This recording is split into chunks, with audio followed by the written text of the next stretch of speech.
قصتنا بتبدأ في جزيرة غامضة في نص البحر، وبنشوف استاد عملاق محشور بالناس لآخره، والكل عينه على الموظفين. وبإشارة من واحد من الموظفين بدأوا يسحبوا قرش طوله 3 متر بالراحة لفوق علشان يكون طعم. في اللحظة دي ولد قاعد هناك فهم إن في حاجة كبيرة هتحصل، نده على أخوه الكبير بسرعة علشان يتفرج. وأول ما أخوه رفع راسه طلع كائن عملاق من تحت المية فجأة. وفي نفس اللحظة المنصة اللي الناس واقفة عليها بدأت تنزل لتحت الأرض بالراحة، والسر إن كان في عرض أخطر بكتير مستنيهم تحت. أول ما المنصة وصلت لتحت الكائن العملاق ده بقى باين بوضوح قدامهم، وده خلى حماس الناس يزيد أكتر. وسط تصفيق حاد الكائن الضخم ده اللي اسمه موزا سورس بلع القرش كله في خبطة واحدة. الحكاية إن في المستقبل شركة تكنولوجيا قدرت ترجع الديناصورات للحياة تاني بمساعدة تكنولوجيا الجينات، واشتروا جزيرة كاملة عشان يكسبوا فلوس. كل الديناصورات اتحطت في الجزيرة دي، والمكان اتحول لبارك جوار سيك وورلد. وبسبب الديناصورات دي الجزيرة بقت بسرعة جدا أهم مكان سياحي في العالم، وبقى بيجي ملايين الناس كل سنة يقضوا أجازتهم هناك. بس بعد 20 سنة من الأمان الناس بدأت تزهق، وبقوا يشوفوا الديناصورات زيها زي فيلة جنينة الحيوانات، ومبقاش ليهم نفس الاهتمام بتاع زمان. وعشان يلحقوا الخسارة والمصاريف اللي بتزيد، فريق دكتور وو دمج جينات حيوانات مختلفة وعملوا ديناصور وحش جديد، وادوله اسم بسيط بس مرعب، وهو اندومينوس ريكس. وكان الهدف منه يرجع اهتمام الناس تاني. بس ما كانش حد يتخيل ان الديناصور ده هيكون اكبر مصيبة للبارك كله. في الوقت ده صاحب البارك راح يشوف الاندومينوس ريكس، واكتشف انه اكبر مما كان يتوقع وذكي جدا، وحاول يكسر الازاز ويهرب كذا مرة. لما صاحب البارك شاف ذكائه المرعب ده خاف، وطلب اوين مدرب البحرية المتقاعد عشان يعمل فحص امني. اوين كان شغال في البحرية زمان، وبعد ما طلع معاش مسك مسؤولية تدريب الديناصورات هنا. في الوقت ده كان شغال في منطقة الرابتور، وكان بيحاول يسيطر عليهم بخبرته اللي اتعلمها في البحرية. والغريب انه كان فعلا عارف يتحكم في الرابتورز الخطيرة دي. بس فجأة حصلت حادثة، وواحد من الموظفين الجداد كان بيحاول يمسك خنزير صغير، فواحد من الرابتورز هجم عليه وسحبه لجوه الجنينة. وفي ثانية كل الرابتورز اللي كانوا هناك ركزوا مع الموظف ده، وبقى الموقف ان الموظف ممكن يتاكل في اي لحظة. في لحظة الخطر دي اوين فتح البوابة فورا وجري لجوه، ووقف قدام الموظف الجديد وبدأ يديهم اوامر عشان يرجعوا لورا. بعد محاولات كتير زمايل اوين قدروا يسحبوا الموظف لبره، بس في اللحظة دي الرابتورز وطوا وجهزوا نفسهم للهجوم. فاوين فهم ان حياته في خطر، فضل يديهم اوامر من ناحية، ومن الناحية التانية كان بيرجع لورا واحدة واحدة. واول ما البوابة جت تقفل نط فجأة وخرج في الوقت المناسب بالظبط، وكده نجح. بعد كده كلير اخدت اوين لعند الاندومينوس ريكس، وقالت له انه هجين سري معمول من جينات التيركس ومتربي لوحده من صغره. اوين لما سمع كده حذرها ان الوحدة ممكن تخليه خطر، وطلب يشوف الديناصور فورا. بس المفاجأة ان الاندومينوس ما كانش باين خالص حتى بعد ما رموا الاكل، وده قلق الكل. والاغرب ان نظام المراقبة ما كانش لاقط اي اشارة حرارية، وكأن الوحش العملاق ده اختفى في الهواء. فجأة عين اوين جت على علامات خربشة مخالب كبيرة على الحيطة، وتوقع ان الاندومينوس نط السور وخرج. كلير وشها اصفر اول ما سمعت كده، وقررت ترجع لغرفة التحكم فورا. وفي الطريق طلبت من الفريق يراقبوا شريحة التتبع اللي في جسمه. اوين والحارس دخلوا جوه السور عشان يشوفوا الاندومينوس خرج ازاي. فجأة جت اخبار مرعبة من غرفة التحكم بتقول ان الشريحة بتبين ان الاندومينوس لسه جوه. الكل اتصدم لان الثلاثة كانوا لسه واقفين بيتفرجوا على علامات المخالب. الموظف في غرفة التحكم اتصل بالحارس بسرعة وقال لهم يخرجوا من هناك حالا. اوين اول ما سمع كده لف وجري ناحية البوابة الداخلية، بس الحارس الثالث شاف الاندومينوس وهو جاي ناحية اوين بالظبط. وفي وسط الزيطة دي الديناصور هجم على الحارس فجأة، فالحارس الثاني خاف وجري وفتح البوابة اللي عند السور. ولما شاف ان صاحبه اتقتل على ايد الاندومينوس اترعب وخرج جري بره البوابة من غير تفكير. اوين فضل يجري بكل قوته وقدر يخرج فعلا قبل ما البوابة تقفل، بس الاندومينوس استغل فتحة صغيرة في البوابة وخبطها خبطة قوية كسرها وخرج هو كمان. في اللحظة المرعبة دي اوين عمل سلايد على الارض واستخبى تحت عربية، وفضل يراقب حركات الديناصور. من صوت خطواته التقيلة عرف ان الاندومينوس رايح ناحية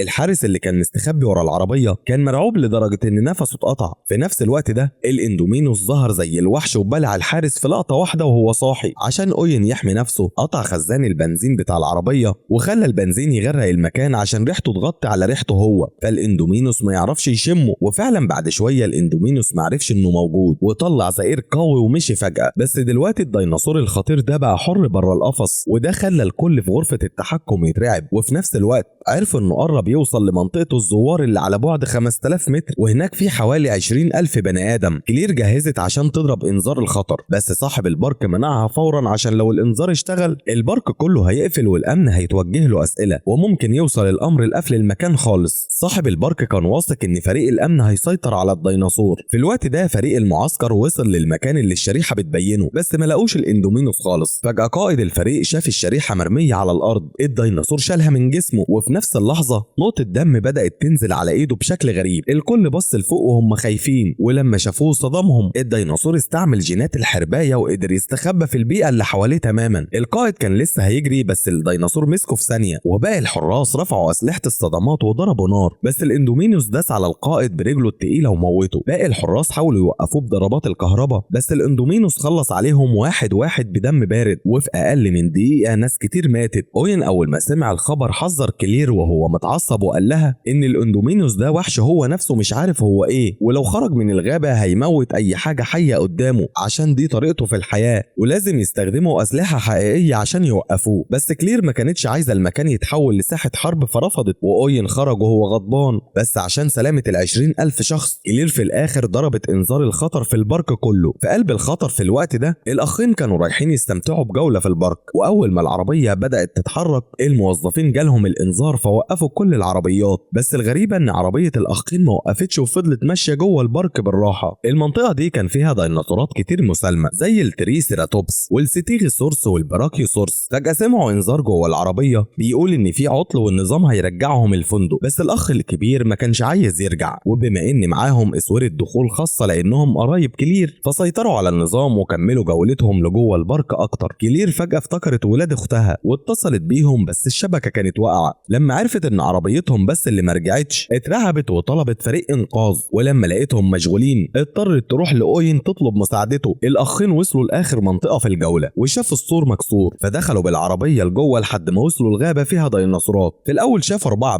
بس الصغير لاحظ ان في ديناصور خامس. لما الكبير ركز فهم ان الخيال اللي باين على ازاز العربيه ده هو الاندومينوس ريكس واقف وراهم. الوحش طلع زئير قوي وخبط العربيه برجله طيرها كذا متر. لما الكبير حاول يتصرف دي الانكيلوسورس خبط في العربيه وقلبها بعيد. الاندومينوس افتكر ان الانكيلوسورس بيسرق فريسته فهجم عليه وبدات خناقه وحشه بينهم. الاندومينوس حاول يعضه بس اسنانه اتهزت من قوه جسم الانكيلوسورس فاستخدم مخالبه وضرب ظهره وموته في خبطه واحده. الاخين كانوا بيترعشوا، وفي اللحظه دي تليفون كلير رن، فالاندومينوس سمع الصوت وركز معاهم ومسك العربيه بمخالبه وفضل يخبطها في الارض عشان يبلعهم. الاخين فكوا الاحزمه وخرجوا من العربيه وجريوا، والاندومينوس وراهم فورا. ولحسن حظهم لقوا شلال ونطوا فيه وهربوا من بقه في اخر ثانيه. في الوقت ده كلير وصلت الغابه وشافت جثث الديناصورات في كل حته. اوين اتاكد ان الاندومينوس ما بيسيبش حاجه صاحيه. لما كلير شافت الموبايل واقع والعربيه متكسره افتكرت ان الوحش اكلهم وانهارت، بس اوين لقى اثار رجليهم وعرف انهم هربوا وراحوا ناحيه الشلال. فكلير ارتاحت شويه. غرفه التحكم عرفت ان 20,000 شخص بقوا في الريسورت والاندومينوس رايح عليهم. صاحب البارك قرر يستخدم اسلحه تقيله وركب الهليكوبتر بنفسه عشان يصطاده. لما لقي الاندومينوس بدأوا ضرب نار فالوحش جري ودخل منطقه الديناصورات الطايره. هناك الديناصورات بدأت تطير في كل حته وهاجموا الهليكوبتر، خطفوا عسكري وواحد تاني مات من الازاز. الهليكوبتر وقعت وصاحب البارك مات. الديناصورات الطايره بدأت تهاجم اوين وكلير فجريوا للغابه. الناحيه التانيه الاخين لقوا عربيه قديمه وصلحوها وجريوا بيها لحد بوابه الدخول. كلير واوين ركبوا عربيه تانيه وقرروا يتقابلوا في الريسورت. في الريسورت الناس جالهم انذار يستخبوا، واول ما شافوا الديناصورات الطايره بدأ الصريخ والهروب. الاخين وصلوا قبل مساعده كلير، بس فجاه ديناصور طاير خطف المساعده ورماها في بحيره الموزاسورس. الديناصورات فضلت تهاجم المساعده في الميه، وفجاه الموزاسورس طلع من الميه وبلع المساعده والديناصور في لقمه واحده. الاخين استخبوا وفريق الامن جه واستخدم نار تخدير وهدوا الدنيا شويه. بس المصيبه الحقيقيه بدات لما ضابط الجيش هوسكينز وصل وسيطر على كل حاجه وقرر يستخدم الرابتورز كسلاح عشان يصطادوا الاندومينوس. اوين ضربوا بوكس لانه مربيهم من صغرهم، بس في الاخر وافق عشان ينقذ ال20,000 شخص. الخطه كانت ان الرابتورز يشموا ريحه الاندومينوس من حته لحمه ويوصلوا له. اوين فتح الاقفاص والجيش وراهم. وصلوا المكان مهجور والوحش ظهر قدامهم. اوين كان فاكر الرابتورز هيهاجموه، بس وقفوا يكلموا الاندومينوس وكانهم بيفهموا بعض. اوين اكتشف ان الاندومينوس جواه DNA رابتورز فبقى هو الالفا بتاعهم. الضابط امر بضرب النار فالدنيا باظت والرابتورز بقوا ضد البشر وموتوا فريق الجيش كله. كلير هربت بالعربيه والعيال معاها، ورابتور فضل يطاردهم فكلير خبطته بالعربيه والعيال استخدموا عصايه كهرباء عشان يدافعوا عن نفسهم. واوين وصل وخدهم وهربوا للمعمل. في المعمل عرفوا ان الاندومينوس ده هجين من كذا حيوان كخطه من الضابط عشان يعمل سلاح. الرابتورز وصلوا وموتوا الضابط، واوين والعيال وكلير هربوا بس رابتورز حصروهم، منهم بلو القائد. اوين بص في عينيها وشال جهاز التحكم من على راسها وفهمت انه مش عدوها. ولما الاندومينوس وصل وامرهم يهاجموا البشر، بلو افتكرت اوين ورفضت وزقرت في وش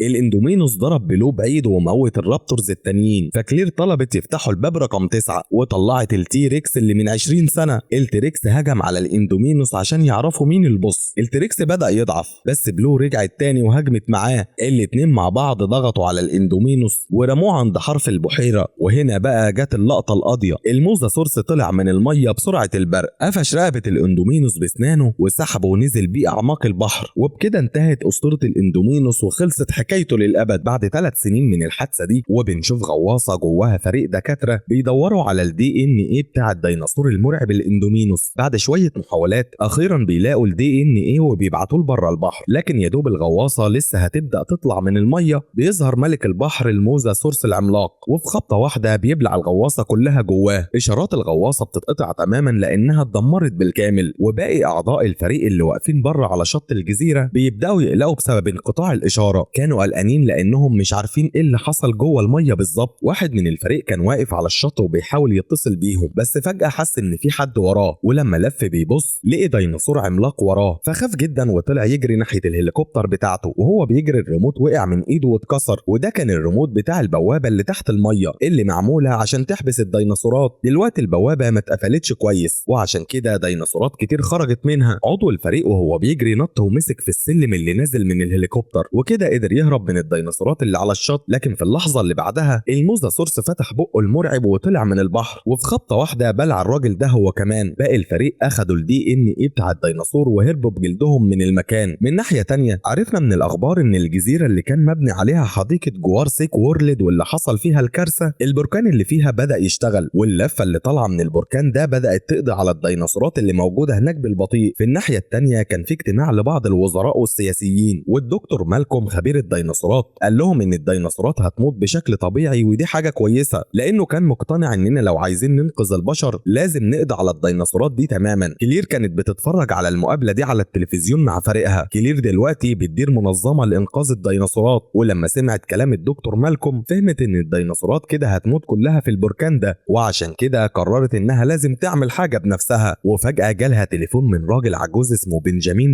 لوكود قال لكلير انه عايز يكلمها بخصوص انقاذ الديناصورات وطلب يقابلها. كلير اول ما سمعت كده راحت له فورا، وهناك استقبلها إيلي ميلز، وده الراجل اللي بيعتني ببنجامين لوكود ودراعه اليمين اللي بيثق فيه. بعدها بنجامين لوكود دخل عليهم على الكرسي المتحرك بتاعه وقال لكلير انه طول عمره كان بيتمنى ان الديناصورات تعيش بحريه ومش مع البشر، وقال اننا لازم ننقذهم. هو اقنع كلير ان الديناصورات دي حيوانات برضه ولازم ننقلهم لجزيره تانية امنه عشان البركان ما يقضيش عليهم. وهنا إيلي ميلز بدا يكلم كلير عن ديناصورات معينه، وقال لها ان في ديناصورات من الجيل ده زي الاندورابتور مختلفه عن الباقيين لانهم اذكى وبيقدروا يفكروا والدي ان ايه بتاعهم متعدل، وعشان كده انقاذهم مهم جدا. بعد كده إيلي ميلز سال كلير لو تعرف حد خبير في الديناصورات يقدر يساعدهم في المهمه دي. كلير ردت بسرعه وقالت ايوه اعرف، وهو اوين اللي اشتغل قبل كده مع الرابتورز. كلير راحت لاوين عشان هو اكتر واحد بيفهم عادات الرابتورز وعاش معاهم، لكن في الاول اوين رفض الخطه دي تماما. بس كلير قالت له انت ناسي انك كنت صاحب الديناصورات الصغيره دي، خلي بالك لو البركان انفجر هم كمان هيموتوا. لما اوين سمع الكلمتين دول وافق وقرر انه هيساعدها. بعدها جمعوا فريق. الفريق ده كان فيه بنت اسمها زيا ودي دكتوره، وولد اسمه فرانكلين وده مهندس كمبيوتر بيشغل الانظمه. بعد كده كلهم ركبوا الطياره ووصلوا الجزيره، وهناك اكتشفوا ان في حاجه غلط بتحصل. عشان يلاقوا الديناصورات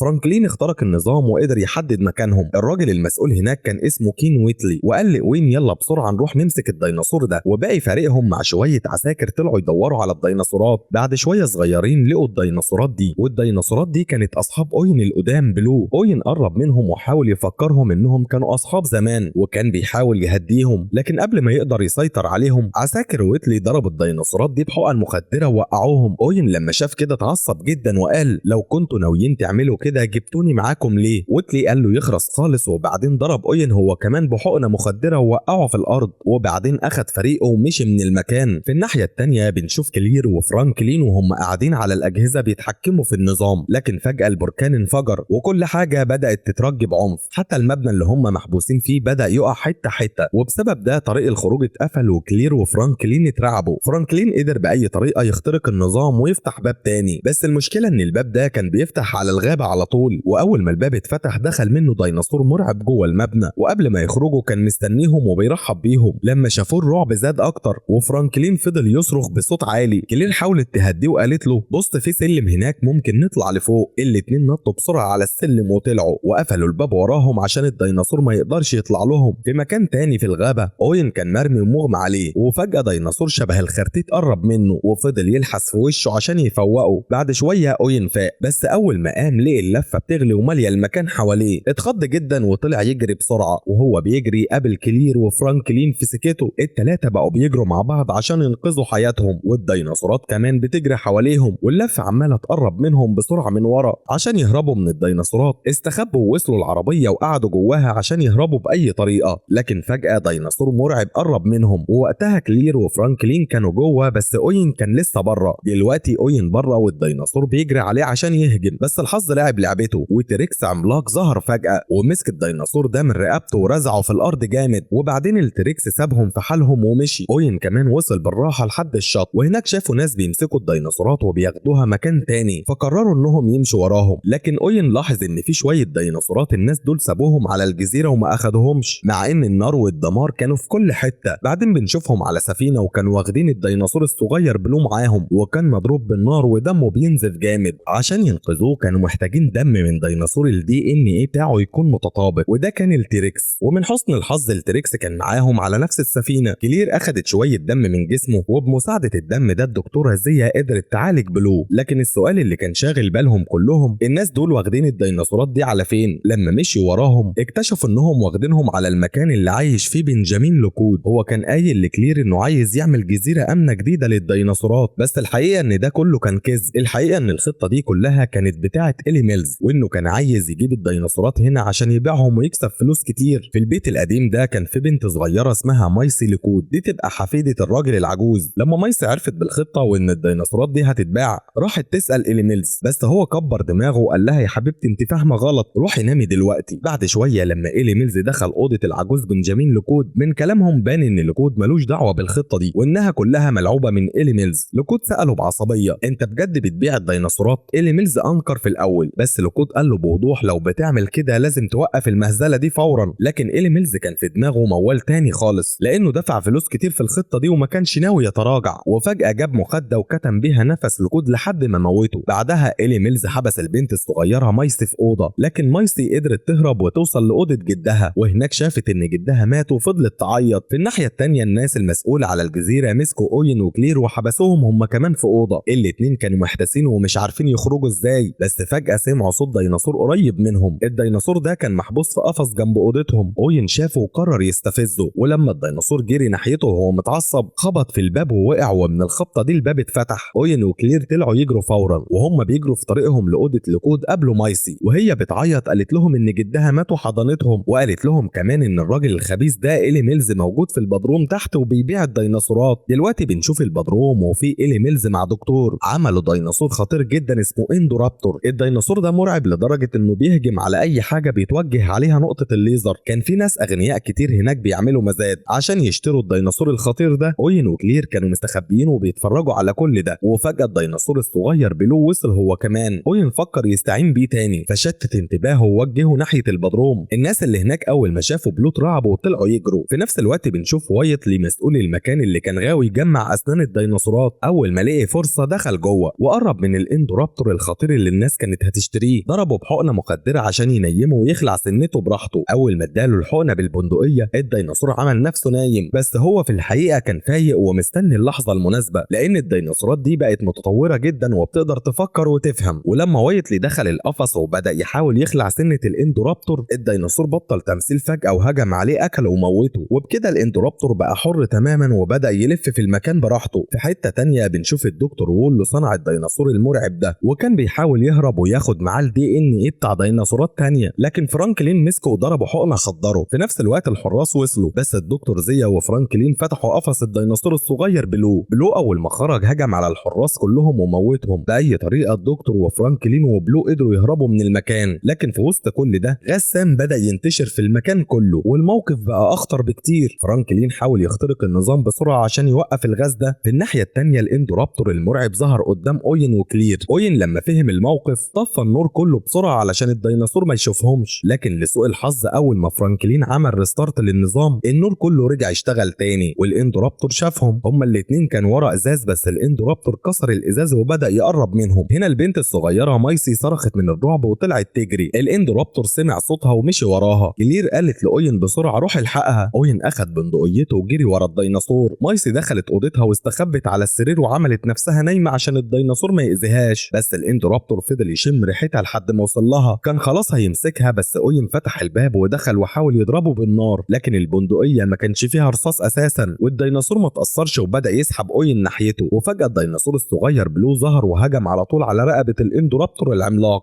كلبش فيه وبدات خناقه طحينه بينهم هما الاثنين. اوين وكلير استغلوا الفرصه دي وهربوا وراحوا للناحيه الثانيه من المبنى، بس بلو الصغير هيقدر يصمد لحد امتى قدام الوحش ده؟ وبسرعه بلو اتعور. الاندورابتور رجع تاني ورا اوين وكلير ومايسي كمان كانت معاهم عشان ينقذوا نفسهم. طلعوا يجروا لفوق سطح المبنى والديناصور وراهم ما بيسيبهمش. اول ما طلعوا لفوق السقف اللي كان معمول من الازاز بدا يطقطق ويتكسر بالبطيء، وفجاه بلو نط تاني وهجم على الاندورابتور وبسبب وزنهم التقيل هما الاثنين السقف اتكسر ووقعوا لتحت. تحت كان في هيكل عظمي لديناصور كبير وعظمه كان مدبدب وطالع لبره. اول ما الاندورابتور وقع عليه العظم دخل في جسمه ومات في ساعتها، لكن بلو وقع فوقيه وما حصلوش حاجه وبقى في امان. دلوقتي حسوا ان المشاكل كلها خلصت بس الخطر الحقيقي كان لسه موجود. الغاز السام كان مالي البدروم وكل الديناصورات اللي محبوسه هناك كانت هتموت بسببه، وعشان كده الفريق راح لاوضه التحكم اللي بتشغل كل حاجه عشان ينقذوهم. كلير قالت احنا هنفتح لهم الاقفاص ونسيبهم يخرجوا، لكن قبل ما تفتح البوابه الرئيسيه اوين مسك ايديها وقال لها في ناس عايشه قريب من هنا، لو الديناصورات دي خرجت هتبقى خطر كبير على البشر. كلير لما سمعت كده وقفت بس الغاز كان مالي البدروم كله والديناصورات بدات تموت بالبطيء عشان مش قادره تتنفس. مايسي قلبها وجعها لما شافتهم كده ومن غير ما تفكر راحت فاتحه البوابه الرئيسيه على طول. كل الديناصورات بقت حره وطلعت لبره. وفي المشهد الاخير بنشوف ان البشر والديناصورات هيعيشوا سوا في نفس العالم، لكن الحقيقه المره ان البشر هم اللي رجعوا الديناصورات للحياه عشان طمعهم، والغلطه دي بقت بتهدد العالم كله دلوقتي. ودي ما بقتش مجرد قصه جزيره، دي بقت حرب عالميه بين البشر والديناصورات ومحدش عارف في الايام اللي جايه مين اللي هيعيش ومين اللي هيموت. دلوقتي بقى بعد 4 سنين بتمام والكمال من الحادثه دي الديناصورات بقت عايشه وسط البشر عادي جدا، بس طبعا في منها ديناصورات مرعبه وخطيره جدا بتصطاد البشر والحيوانات، وفي نفس الوقت في ديناصورات تانية اليفه وبتاكل عشب بس. اسعار الديناصورات دي ضربت في السماء لدرجه ان الناس بقت تبيعها في السوق السوداء في السر. ومش بس كده، ده في ناس بقت بتستخدمهم في القمار والاعمال غير القانونيه كمان. الناس بقت مقتنعه بحاجه من الاتنين، يا اما نبعد الديناصورات دي تماما عن البشر يا اما نقضي عليهم خالص عشان الانسان يقدر يعيش في امان. وعشان كده الحكومه بتدي مسؤوليه السيطره على الديناصورات الخطيره دي لشركه عملاقه اسمها بايوسين. بعدها على طول الكاميرا بتاخدنا لاوين اللي بنشوفه في الغابه بيحاول يمسك ديناصور. اوين ده استاذ وبريمو في السيطره على الديناصورات وبكل سهوله بيقدر يروض الديناصور ده ويسيطر عليه. بعدين بيرجع لبيته وهناك بيقابل كلير والبنت الصغيره مايسي. كلير واوين اتجوزوا ومايسي عايشه معاهم لان ملهاش اي حد تاني في الدنيا دي. مايسي بتبقى عايزه تنزل المدينه عشان تدور على امها الحقيقيه وتعرفها، لكن اوين بيمنعها وبيفهمها وبيقول لها انت بنت مميزه جدا والعالم بره دلوقتي خطر عليكي قوي. مايسي عارفه ومتاكده ان اوين وكلير بيحبوها زي بنتهم بالظبط، بس برضه الفضول واكلها ونفسها تقابل امها الحقيقيه. هي ما تعرفش اي حاجه عن امها غير اسمها وبس. المشهد بينقلنا بعد كده المزرعه بنشوف فيها طفلين بياكلوا الحيوانات بتاعتهم. فجاه عين واحد من الاطفال بتلمح حشره غريبه جدا وحجمها مرعب، وقبل ما يلحقوا يستوعبوا ايه دي هجوم كاسح زي الاعصار من اسراب حشرات مرعبه بيهجم على المزرعه بتاعتهم. الطفلين بيموتوا من الرعب وبيجروا باقصى سرعه عشان يلحقوا يهربوا بحياتهم، وبيدخلوا بسرعه جوه اوضه وبيقفلوا الباب عليهم. بس فجاه حشره عملاقه بتكسر الباب وبتقتحم المكان، وبأعجوبه الطفل بيقدر يكفي جردل على الحشره دي ويحبسها تحته وكده بينجو بحياته. تاني يوم بتوصل إلي مع فريقها للمكان. إلي شغاله تبع وزاره الزراعه، يعني هي من الفريق اللي مسؤوليته يساعد الفلاحين. ولما بتبدا تحقق في الهجوم اللي حصل على المزارع دي وتشوف الحشره اللي طفل حبسها تحت الجردل، إلي بتتنح وتتصدم من حجمها. الحشره دي طولها تقريبا بيوصل ل1 قدم. عمر ما حد في العالم شاف حشره بالحجم المرعب ده قبل كده. زميل إلي بيقول لها ان في مزارع تانية كتير الحشرات دي دمرت المحاصيل بتاعتها تماما. إلي وهي بتبص على المزارع دي بتلاحظ تفصيله خطيره جدا. الحشرات دي ما بتهجمش ابدا على المزارع اللي مزروعه ببذور من انتاج شركه بايوسين. المعلومه دي بتخلي إلي تشك فورا ان شركه بايوسين هي اللي ورا المصيبه دي. إلي بتحلف انها لازم تكشف الحقيقه وتعرف ايه اللي بيحصل. بتروح تقابل صاحبها القديم ألان وبتساله عن الحشره دي. ألان بيقول لها ان الحشره دي مش مش طبيعية ابدا، دي متصنعة في معامل، وان الحشرات دي هتتكاثر وتزيد اعدادها بشكل مرعب في وقت قصير جدا، وبيأكد انهم هيقضوا على كل المحاصيل في العالم والناس هتموت من الجوع. إيلي هنا بتاخد قرار حاسم انها مستحيل تسمح بده يحصل، وانها هتروح شركة بايوسين بنفسها عشان تحقق في الموضوع. صاحبها ألان بيقول لها بس مستحيل تقدري تدخلي هناك، فبترد عليه إيلي وبتقول له ان ليها واحد صاحبها عالم شغال جوه الشركة وهو اللي هيقدر يساعدها. بعد كده المشهد بياخدنا لمايسي، بنلاقي ديناصور نونو بيقرب منها. مايسي بتديله سندوتش عشان ياكله، بس فجأة ام الديناصور ده بتظهر في المكان وبتبص لمايسي بصة كلها غضب وشر. بس في اللحظة دي بيظهر اوين خبير الديناصورات، بيقول لمايسي ما تخافيش، اتحكمي في نفسك بالراحة خالص، لان الديناصورات دي بتعرف من انفاسك انك خايفة وساعتها هيهجموا عليكي. مايسي بتنفذ اللي قاله بالحرف الواحد، والديناصورة الام بتاخد طفلها وبتمشي بسلام. هنا اوين بيقرر يمشي ورا الديناصورة علشان يعرف مكانهم فين بالظبط، ومايسي كمان بتركب عجلتها وتمشي وراهم من بعيد. اوين بيلمح ان في حد رمى كلب ميت للديناصور الصغير عشان ياكله، وفي الحقيقة ده كان فخ، والديناصور الصغير بيقع فيه وبيتمسك. الصيادين بياخدوا الديناصور وبيكونوا بيهربوا بيه، وفي اللحظة دي بتوصل مايسي بالعجلة بتاعتها على الكوبري. الصيادين دول بيرموا عجلة مايسي من فوق الكوبري وبياخدوها هي كمان ويخطفوها، وقبل ما اوين يلحق يعمل اي حاجة بيفتحوا عليه النار ويضربوا رصاص. اوين بيجري بسرعة على بيته، بياخد سلاحه وبيطلع هو وكلير علشان ينقذوا مايسي والديناصور الصغير، بس المشكلة انهم ما يعرفوش هم اخدوهم على فين اصلا. عشان كده اوين بيروح يقابل واحد صاحبه قديم شغال هاكر. اوين بيديله رقم العربية بتاعة الخاطفين. الهاكر بيتتبع الرقم وبيقول لأوين ان العربية دلوقتي موجودة في مكان اسمه مالطا. بنسيبهم ونروح لإيلي وألان اللي بيكونوا وصلوا ايطاليا خلاص، وبمساعدة صاحبهم العالم بيروحوا يعملوا جولة جوه شركة بايوسين. بيستقبلهم هناك مدير الاتصالات في الشركة واسمه رامسي بيركبهم الطيارة الهليكوبتر بتاعته وبياخدهم في جولة ناحية مصنع بايوسين. وهم في الطريق بيشوفوا ديناصورات عملاقة جدا واقفة وسط الجبال. رامسي بيقول لهم ان في هنا كمان ديناصورات بتطير، وبيشرح لهم انهم عشان يحملوا الهليكوبتر دايما بيشغلوا موجات الكترونية، يعني بيقدروا يسيطروا على الديناصورات بصدمات كهربائية عشان مفيش ديناصور يقرب منهم. واخيرا بيوصلوا يدخلوا جوه مبنى بايوسين، المكان اللي بيشتغل فيه اذكى عقول في العالم. هناك بيستقبلهم صاحب شركة بايوسين نفسه واسمه لويس. بعد كده بيدخلوا جوه، وهناك ألان بيقابل صاحبه القديم الدكتور مالكوم، وهو ده اللي ساعدهم يوصلوا لهنا. الدكتور مالكوم بيستخبى من الكاميرات وبيدي لألان كارت خاص، وبيقول له خلي الكارت ده معاك وحافظ عليها تحتاجه. الكارت ده في الحقيقة هو مفتاح للأوضة اللي بيصنعوا فيها الحشرات المرعبة دي. بعدها بنشوف لويس صاحب شركة بايوسين في معمل سري ومخصوص مع عالم كبير جدا من علماء الشركة. العالم ده بيقول للويس احنا لازم نقضي على الحشرات دي فورا، دي خطيرة جدا وهتدمر كل محاصيل العالم، ولو فضلنا ساكتين العالم كله هيموت من الجوع. لكن لويس بيرد عليه وبيقول له لا، احنا عايزين نصنع حشرات اكتر، لان الحشرات دي متصممة مخصوص انها ما تاكلش اي محصول مزروع ببذور شركتنا، لكن بتدمر اي محاصيل تانية. هدف لويس الخبيث ان العالم كله يزرع الارض ببذور شركة بايوسين بس عشان شركته تبقى اكبر شركة في العالم. في نفس الوقت ده لويس بيقول للعالم احنا اخيرا لقينا مايسي، ومن هنا بنعرف ان لويس هو اللي خاطف مايسي. بس ليه؟ ده اللي هنعرفه قدام. المشهد بينقلنا لمايسي اللي محبوسة في مالطا مع بنت. على الناحية التانية اوين وكلير بيوصلوا مالطا وهم بيدوروا على مايسي. مالطا دي بقى مكان بيحصل فيه كل انواع التهريب في العالم، زي تهريب البشر والديناصورات واي حاجة غير قانونية تتخيلوها. الكابتن طيار اللي نقلت مايسي لمالطا اسمها كايلا، وهي انسانة طيبة بس الظروف اجبرتها تتورط في الشغلانات دي. بالصدفة البحتة كايلا بتقابل كلير بتطلع لها صورة مايسي وتسألها شفت البنت دي في اي حتة؟ الطيارة كايلا بتتخض اول ما بتشوف الصورة، بتفكر لثواني وبعدين بترفض وتقول لها لا. في حتة تانية بنشوف ان البنت اللي حابسة مايسي بتبيع الديناصورات بشكل غير قانوني، وفجأة المباحث الفدرالية الاف بي اي بتهجم على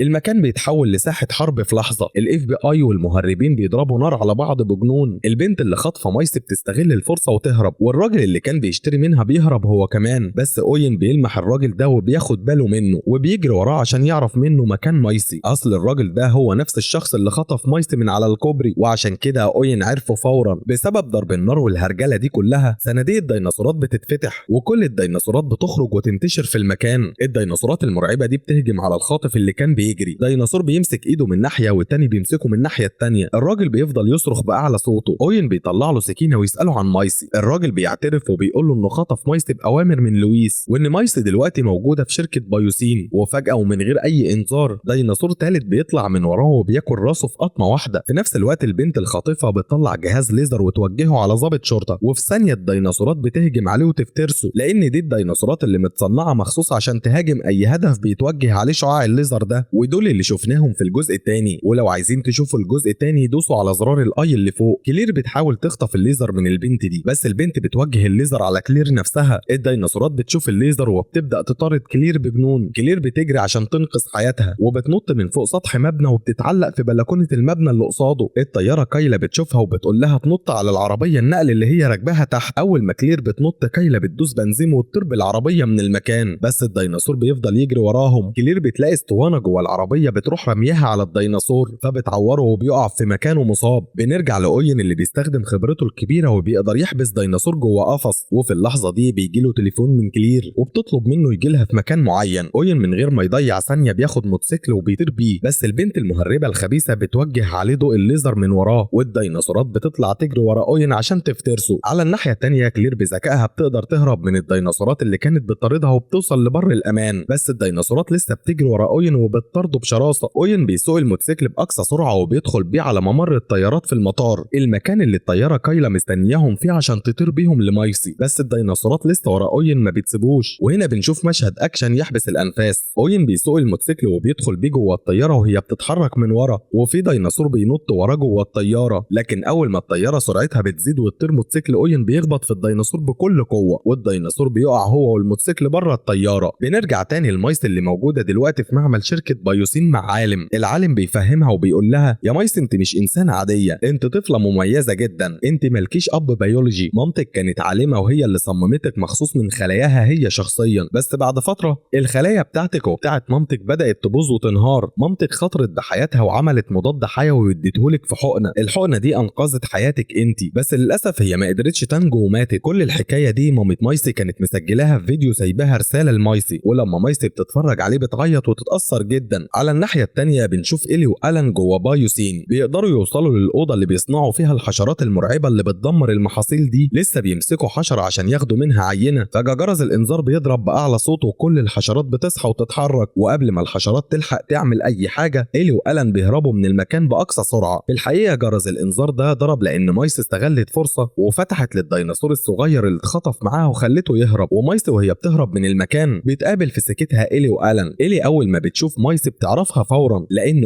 مايسي كانت صاحبه إيلي الانتيم زمان. الثلاثه بيقرروا يهربوا من المكان مع بعض. الناحيه الثانيه بقى بنشوف اوين وكلير والطياره كايلا وهم على وشك يوصلوا لبايوسين بالطياره، بس فجاه ديناصورات طائره مرعبه بتهجم على الطياره بتاعتهم. من قوه هجوم الديناصورات محركين الطياره الاثنين بيولعوا فيهم نار، الموت بقى قدام عينيهم، بس كرسي كلير كان فيه باراشوت. اوين بيقنعها انها تنط وبيعمل هبوط اضطراري للكرسي بتاعها. كلير بتنط فعلا بس الديناصورات الطائره ما بتسيبهاش وبتهجم عليها وبتقطع الباراشوت بتاعها حتت. كلير بتنزل بسرعه رهيبه وتقع في الغابه وتتزحلق جوه الشجر، تحتها بيكون في ديناصورات كتير جدا مستنيين اللحظه عشان يفترسوها، بس كلير بتستغل الفرصه وبتنط في الميه وتستخبى، وبكده بتنجو بحياتها من الموت باعجوبه. هناك بقى اوين والطياره كايلا لسه جوه الطياره اللي بتقع، والطياره بتلبس مباشره في جبل تلج. من حسن حظهم ان الاتنين بيطلعوا منها عايشين، بس المصايب ما بتخلصش. ديناصور مرعب بيطلع من هناك كمان، بيهربوا منه بالعافيه وبيدخلوا يستخبوا جوه اسانسير تبع شركه بايوسين. بنرجع تاني لإيلي وألان ومايسي اللي كانوا واخدين عينات الحشرات وماشيين بيهم، بس مدير الاتصالات بتاع بايوسين رامسي بيوقفهم لانه عارف ان الاتنين دول جايين يدمروا شركه بايوسين. الاتنين بيبداوا يمثلوا عليه كانهم دخلوا الاوضه دي بالغلط، بس رامسي كان فاهم وعارف كل حاجه، ومع كده هو بيطلع انسان كويس جدا بيساعد الثلاثه دول وبيركبهم وسيله مواصلات سريعه جدا زي الكبسوله هايبر لوب عشان يهربهم بره الشركه. بس لويس الشرير بيكون متابع كل حاجه من على السيستم بتاعه فبيقوم قاطع الكهرباء عن الهايبر لوب. الثلاثه كده بقوا محبوسين تحت الارض في نفق ضلمه. بيخرجوا من الكبسوله وبيلاقوا نفسهم في مكان مليان ديناصورات مرعبه. بيوصلوا عند باب وهناك بيقابلوا العالم صاحب ألان اللي بيحاول يساعدهم ويخرجهم من المكان ده، لكن المشكله ان الباب ده مقفول بباسورد ومحدش في الاربعه يعرفه. من حسن حظهم ان رامس المدير اللي ركبهم الكبسوله بيكون شايفهم في كاميرات المراقبه ومن مكانه بيكتب الباسورد على الباب ويفتحه لهم، وبكده بينقذ حياتهم من الديناصورات. هناك بنشوف كلير بتخرج من الغابه وبتوصل عند اسانسير شركه بايوسين، وقبل ما الاسانسير يوصل ديناصور بيطلع لها وكان خلاص هيهجم عليها ويفترسها، بس في اللحظه الحاسمه دي اوين بيظهر من ورا الديناصور وبيمسكه من رقبته بقوه، وكايلا بتضربه بصاع الكهربائي وتوقعه في الارض. المشهد بينقلنا لويس صاحب بايوسين اللي بنشوفه وهو بيحاول يمحي كل الادله على جرايمه، بيولع النار في كل الحشرات الخطيره اللي بتاكل المحاصيل دي، وبيفتح سقف المعمل من فوق عشان ما يتبقاش ضده اي دليل. الحشرات وهي مولعه نار بتطير وتنتشر في الغابه كلها، وشويه بشويه الغابه بتبدا تولع حريقه ضخمه. إيلي كالي، ألان، مايسي والعالم، الأربعة دول كانوا راكبين عربية وماشيين بيها. فجأة الحشرات اللي مولعة نار دي بتقع على عربيتهم، والعربية بتفقد توازنها وبتتقلب بيهم. لكن المكان اللي العربية اتقلبت فيه هو نفس المكان اللي كان فيه اوين وكلير وكايلا. وهنا يا جماعة كل الأبطال بيتجمعوا مع بعض أخيرا، بس الفرحة ما تمتش. فجأة بيظهر لهم ديناصور عملاق ومرعب جدا اسمه جيجا نوتوسورس. ظهرة الديناصور ده لوحدها بتوقف قلبهم وتقطع أنفاسهم. كلهم بيحاولوا يستخبوا ويهربوا منه بأي طريقة، بس في اللحظة دي الدخول الأسطوري بيحصل للتيركس. التيركس والجيجا نوتوسورس بيقفوا قصاد بعض وبتبدأ بينهم معركة طاحنة ومرعبة. في البداية الجيجا نوتوسورس بيكون أقوى وبيضرب التيركس ضربة قوية جدا بتوقعه في الأرض. كلنا بنفتكر إن التيركس خسر وهيموت، بس فجأة بيتدخل ديناصور ثالث في المعركة اسمه سريزينوسورس. التيركس بيقوم تاني على حيله، والمرة دي هما الاتنين بيحاوطوا الجيجا نوتوسورس من الناحيتين. التيركس بيهجم عليه من قدام، وفي نفس اللحظة السريزينوسورس بيضربه بمخالبه الطويلة جدا ضربة قاضية وبتخترق جسم الجيجا نوتوسورس وتطلع من الناحية التانية. وهنا بيموت الجيجا نوتوسورس للأسف، وبكده الخطر بيروح وكلهم بيقدروا يهربوا من المكان. المشهد بياخدنا للويس صاحب شركة بايوسين واقف في مكتبه وبيبص على الغابة اللي بتولع والديناصورات، وبيفهم ان امبراطوريته كلها بتنهار وتتدمر لان في نار في الغابة دي هتموت كل الديناصورات. بيأمر الموظفين بتوعه انهم يدخلوا كل الديناصورات جوه مبنى بايوسين بسرعة عشان ينقذهم وعشان البيزنس بتاعه ما يضيعش للأبد. وهو نفسه بياخد كل الأدلة معاه وبيركب الهايبر لوب عشان يهرب من المكان كله. على الناحية التانية بنلاقي مايسي مصممة وبتعاند انها لازم تنقذ الديناصور الصغير اللي اتخطف معاها. كلهم بيدخلوا مبنى بايوسين عشان يدوروا على الديناصور الصغير ده، وبعد تدوير بيلاقوه فعلا. اوين بيضربوا بحقن التخدير عشان يناموا ويقدروا ياخدوه معاهم بسهولة. إيلي وكلير بيروحوا لأوضة الحشرات وبيلاقوا ان لسه في حشرات عايشة هناك. مش بس كده، البرمجة اللي في السيستم لسه شغالة وعمالة تصنع حشرات تانية باستمرار. كلير بتتعصب جدا وبتمسك السيستم ده كله وتكسره وتدمره حتت، وده بيوقف تصنيع الحشرات. بس في نفس الوقت تدمير الأسلاك ده بيقطع النور عن الهايبر لوب كله، وده بيخلي لويس الشرير يعطل ويتحبس جوه النفق. لويس بيخرج بسرعة من الكبسولة، ومن كتر الرعب بيمشي بسرعة جدا جوه النفق الضلمة ده. فجأة بيلمح خيالات بتتحرك قدامه في الضلمة. شوية بشوية بتظهر من الضلمة ديناصورات الدايلوفوسورس وبيحوطوه من كل حتة. لويس بيموت من الرعب وبيحاول يرجع لورا، بس خلاص فات الأوان. ديناصور منهم بيفتح الطوق اللي حوالين رقبته وبيبصق سم قاتل في وش لويس مباشرة. لويس ما بيبقاش شايف أي حاجة فبيقع على الأرض وهو بيصرخ بأعلى صوته. وفي الثواني اللي بعدها الديناصورات المرعبة دي بتهجم عليه وتفترسه وتقتله. بعد كده بنشوف إن كل الأبطال بتاعتنا ومعاهم رامسي والعالم الطيب بيركبوا هليكوبتر تبع شركة بايوسين مع الطيارة كايلا وبيهربوا من المكان كله. ولما بيرجعوا مدينتهم اللي بتخترع حشرة جديدة مخصوص عشان تقضي على كل حشرات لويس الخطيرة اللي كانت بتدمر المحاصيل وبتخلص العالم منها. بعد كده بنشوف مايسي وهي بترجع الديناصور الصغير لأمه أخيرا، ومايسي بتقتنع إن أوين وكلير هم أبوها وأمها الحقيقيين وبتعيش معاهم في سعادة وفرح. ولحد هنا بتخلص قصتنا وحكايتنا. لو حابين تشوفوا الأجزاء الجاية من القصة دي اكتبوا في الكومنتات. ملاحظاتكم قيمة جدا بالنسبة لي، ولو عايزين تشوفوا قصص وأفلام مؤثرة زي دي اعملوا لايك للفيديو ده وفعلوا الجرس عشان القصة اللي بعد كده توصل على شاشة موبايلاتكم على طول. شكرا للجميع.